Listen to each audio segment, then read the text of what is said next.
Hello, everyone. Mark Merrill with Firm. We're going to be talking today or listening to Susan Collins, one of our U.S. Senators from Maine, and a recovering president of Prager-U, Dennis Prager. Most recent information here was from Susan Collins, as you see before you here, was an interview she had with GHRT WVOM radio recently on several topics, including the Venezuela issue, Minnesota. But in this particular one that we decided to take a part of, folks, on our firm focus for these two individuals, Senator Collins spoke recently about many issues affecting the United States as a whole, but also gave some very enlightening news about the future of health care right here in the state of Maine. Here's what she had to say about that.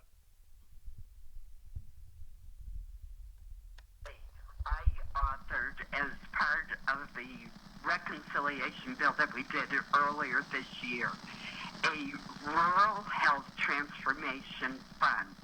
It is a $50 billion fund that will be paid out in $10 billion tranches over the next 5 years, and Maine has received $190 million to help sustain and improve our rural healthcare system. This is so important to our state. We've already lost one hospital in Waterville, which is less rural than a lot of areas of the state. And we have 4 rural hospitals throughout the state that are literally teetering. They are financially not making it. They're having a very hard time attracting enough healthcare providers, particularly doctors, but nurses as well. And this will represent the largest federal special investment in rural health care in 2 decades.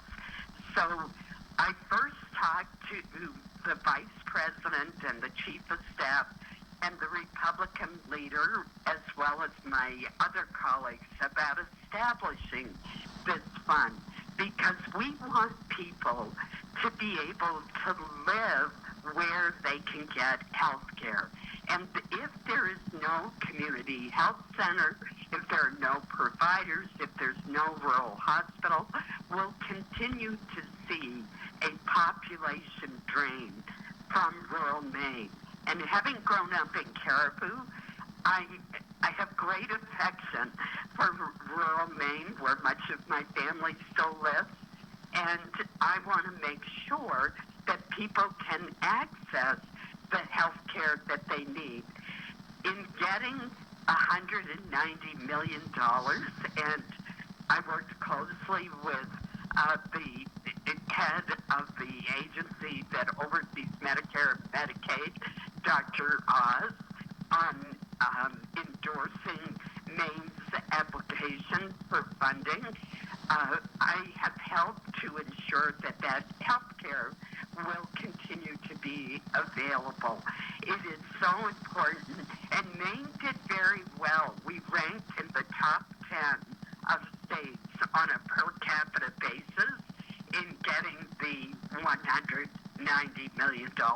It can be used for workforce programs, and I've been providing funding and working closely with our community colleges and the branches of the University of Maine to expand workforce training programs for healthcare professionals.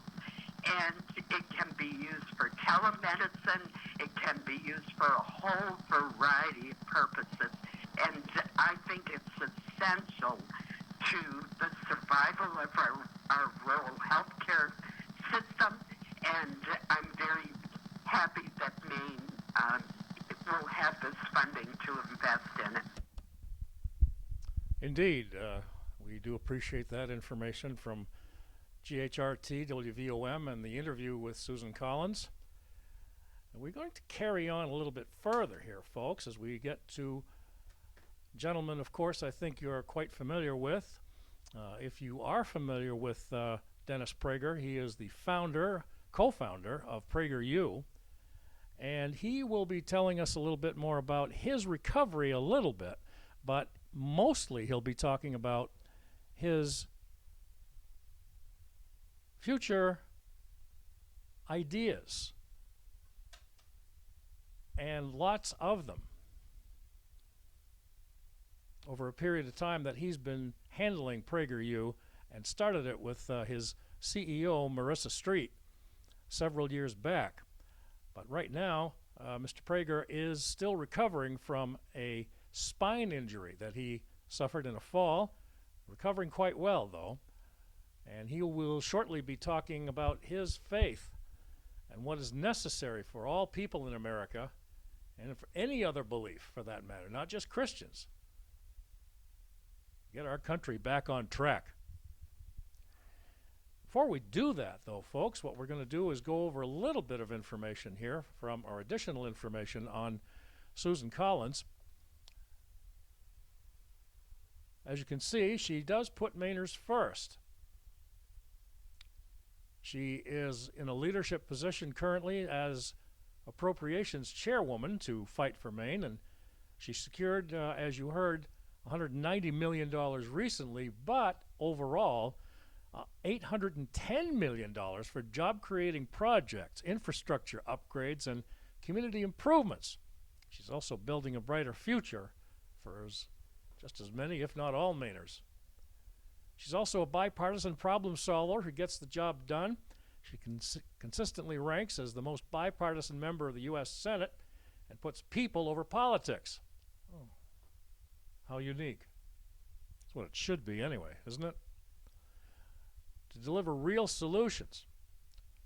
And she fights to lower household heating costs and bring down the high cost of everyday items on our working class families and seniors. And she knows that Maine's natural beauty is our greatest treasure. She fights to protect clean air and water, and backed clean energy development to bring down prices, and, as you just heard, looking to get health care back and affordable for just about everybody. So as we move on, folks, we will get a picture here of Dennis Prager right up front and center here. He's doing quite well, folks, though, as a recovery from, as we said, a spinal cord injury. But a portion next on our program here, hearing from Maine Senator Susan Collins and Dennis Prager, who is co-founder of Prager-U. He talks about his faith, as we previously mentioned, but also what is necessary for all people of any belief for America's society and culture to pause and, believe it or not, stop blaming and bullying and listen to each other, how to understand each other and how to work together on our differences. Here's a part of that interview.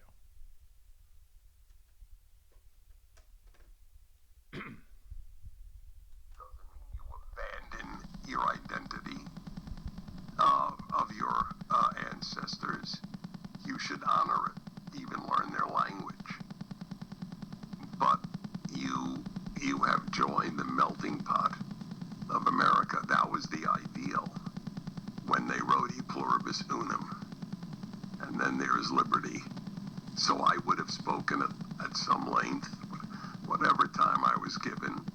I would have devoted a fair amount of it to explaining what is it that a conservative believes. And the first is morality, that everything is judged by, is it moral? Not is it my national identity? Because as I pointed out, in China, Russia, North Korea, that's the last thing you want right now. It's, in any event, I have said very often on my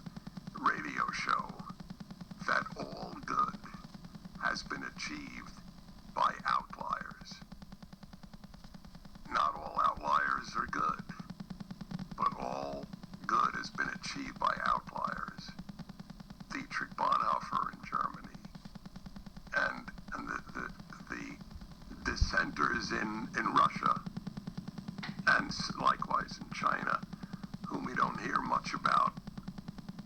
But that's the case. So, is it moral? Is the first question to be asked. Then, if it's moral, America first. If it's not moral, then not America first. And those are just a few short segments of Dr. Prager's, Professor Prager's, we should say, interview he had with his CEO, Marissa Street, just about a week or so ago. And we will continue to give you some more information from Dennis Prager, accomplishments by his organization over the past 12 months in 2025. He continues to fight toward his recovery, as we mentioned, folks, but through his wisdom and example, Americans are remembering that happiness in the face of difficulty is a moral duty. How about that one? He was just talking about morals right there, you heard. In the past year, here's what has happened with the donations and the support from Americans and other organizations that have donated and started programs not only for adults, folks, but for our children, our greatest natural resource, heading for grandchildren, great-grandchildren beyond where we are right now.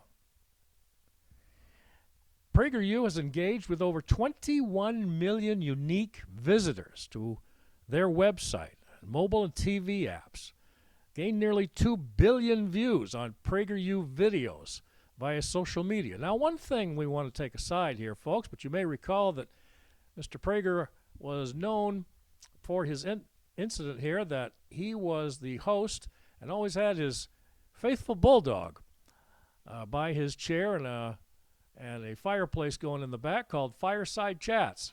5-minute videos turned out to be very, very popular around the country and around the world. Hope to see more of those down the road.